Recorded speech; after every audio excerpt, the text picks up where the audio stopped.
Welcome back to the deep dive. Today, while we're taking on American immigration, it's an issue that's not just complex. It feels like it's everywhere in our news or conversations. You see the headlines, you hear the debates, and honestly, it can feel pretty overwhelming.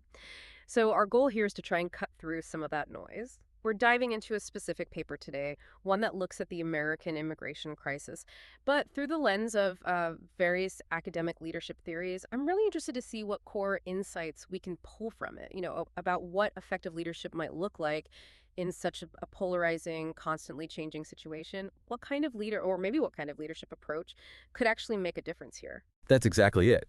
And this source material is compelling because it applies these, well, established academic concepts, drawing a lot from Nordhaus's work to a very real-world, very high-stakes problem. It doesn't just list theories. It tries to analyze what effective leadership might achieve and, importantly, the limitations of certain approaches when you're facing something that's multifaceted. It should give us maybe a structured way to think about a problem that often feels, well, incredibly unstructured. Okay, so let's dive in. The source material, right away, highlights something we probably all feel. American immigration is, quote, never any less than complex. It's often a real hot button issue. What does the paper suggest are the core things making it so challenging right now? Especially thinking about, the recent headlines on border crossings, unaccompanied children, that sort of thing. Yeah, the paper really digs into that hot button aspect. It notes the consistent surges in border crossers and particularly the concerning rise in unaccompanied kids in recent years. And it points out something interesting. While the current administration, the Biden administration, faced a lot of political heat for being too weak, the data actually shows this kind of influx happens annually around this time. An annual pattern. Right. But despite that, the paper notes opponents specifically use the increase in accompanied children to push for a, quote, decidedly harsher stance. And that harsher stance, it really came through in the zero-tolerance policy. Right. This policy, it mandated removing children from parents' custody, holding them separately. Didn't matter the age. Wow. And what the paper highlights is the reaction. The separation sparked, quote, outrage from both political parties. It really became a major national talking point in the 2020 election. For a lot of voters, according to the analysis, this specific issue really drove home a desire for leaders who didn't just have the necessary traits and skills, but also showed clear compassion and humanity. Okay, so leadership in crisis. When we talk about leaders here, how does the paper actually define leadership? What's the basic idea we're working with? Well, it uses Nordhaus's definition, which is pretty standard. Leadership is the process whereby an individual influences a group of individuals to achieve a common goal. And it makes a key distinction early on. Is leadership about inherent traits, like you're born a leader, or is it more of a process anyone can learn and adapt? This source definitely leans into it being a process. Well, process, okay. Yeah. And it also separates leadership, which is often about setting the big policy direction, from management, which is more about carrying out those policies. Yeah. You need both, obviously. That makes sense. The vision and the execution. Exactly. Especially for something huge like managing immigration. The leader sets the compass, managers navigate the ship, so to speak. So what about the other side then? The people being influenced. What's the role of those following the leader in all this? Right, followership. It's defined as the process whereby individuals accept the influence of others to accomplish a common goal. So it's not passive. It's about accepting influence, an active choice. Active. Interesting. Yeah, and the research really stresses that followers are hugely valuable. Their power often goes unrecognized. It talks about the Kelly typology, probably the most recognized way of classifying followers. It highlights exemplary followers. Exemplary followers. Yeah, those are the ones who are proactive, focused on the goals, but also, crucially, willing to give constructive criticism. They're not just yes men. They're contrasted with, alienated or passive followers. That sounds vital, especially in a crisis where you need honest feedback. But what about the downsides? Can followership go wrong? Oh, definitely. The paper brings up this concept of the henchman. Henchman, okay. These are followers who stick to a toxic leader, maybe because they need to fit in or stay in good standing. And the paper argues this would obviously be a major detriment to tackling something like immigration effectively. You could end up sidelining ethics just for loyalty. That sounds pretty dangerous. It is, and it's a concerning dynamic. The paper does note, though, that there's actually little research on this specific henchman concept. So, something to watch. Okay, so we have leaders influencing, followers accepting or resisting. Let's get into the core of it now. The specific leadership theories. How does the paper apply these to the immigration crisis? This feels like where we might see potential paths or maybe roadblocks. Right. Let's start with the traits approach. This was really popular back in the 20th century. The basic idea was that leaders are born with certain inherent qualities.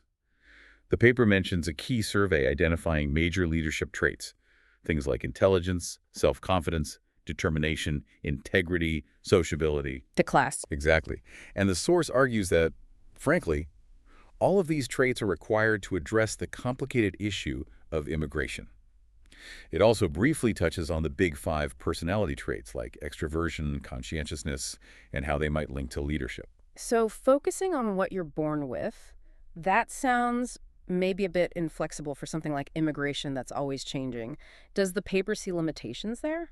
It does, absolutely. That's the main weakness highlighted. It struggles with situational context. It doesn't adapt well. So applying it to immigration, the paper suggests it's just too broad to really gauge effectiveness. It's ambiguous and uncertain because it doesn't flex with the situation. Makes sense. Okay, so if inherent traits aren't the whole picture, what about the skills approach? That sounds more focused on what leaders can, learn or develop. Exactly.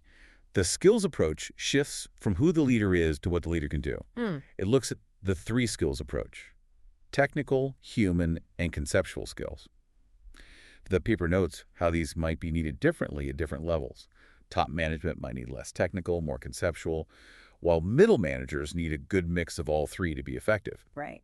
Applying it to immigration, the paper points out it's not just that leaders need skills, but which ones. For example, technical understanding isn't just policy. It might mean really understanding border operations on the ground. Which might be missing sometimes at the top levels. Could be. And human skills aren't just team management, but navigating the really personal, often traumatic experiences involved. That adds a whole other layer. The paper suggests this approach would best be suited to someone who has been tasked with issues like border security, someone already familiar with the different facets, because it relies on that career experience. Okay, so we've got traits, who you are, skills, what you do. What about the relationship between the leader and the team? The paper mentions leader-member exchange theory, or LMX. How does that play out here? LMX focuses right on that individual dyadic relationship. It talks about how leaders tend to form in-groups and out-groups. In-groups and out-groups. Yeah. The in-group gets more responsibility, has a closer relationship, more influence.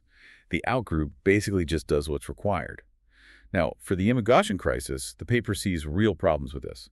First, it argues LMX does not promote fairness and clearly does lead to favoritism. You can see how that would be a problem. Definitely. Imagine policy being shaped by who's in the leader's inner circle, not necessarily the best evidence or widest input. Plus, the theory itself is seen as not fully formed. It apparently fails to prescribe how substantive interactions are formulated. So the path to a solution feels unclear because it doesn't tell you how to build those crucial relationships effectively across the whole team. So potential for unfairness, maybe even division within the team. Not ideal for tackling a crisis. What about path goal theory, then? How does that suggest leaders should motivate their teams? Path goal is all about how leaders motivate followers to accomplish designated goals. The aim is better overall performance and satisfaction. It outlines four main leader behaviors: directive, supportive, participative, and achievement-oriented. Okay, so different styles for different situations. Kind of. A directive leader gives clear instructions. Supportive focuses on well-being. Participative involves followers and decisions. Achievement-oriented sets challenging goals.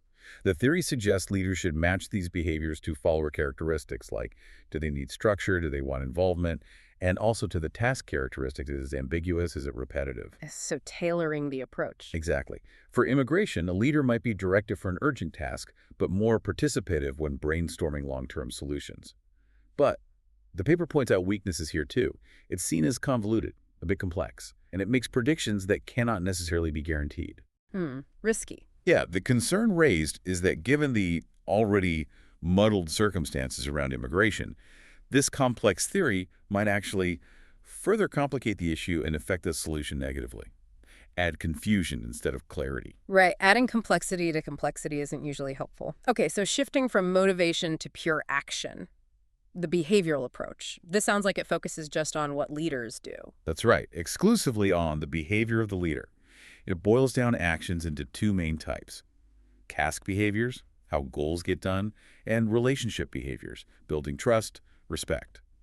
Some early studies called these initiating structure, task, and consideration relationship. Got it. The paper brings in the leadership grid here, suggesting that for something like immigration, the ideal is team management. Team management. Yeah, that's where accomplishments are from committed people who share a common interest, which leads to mutual respect. High focus on both task and people.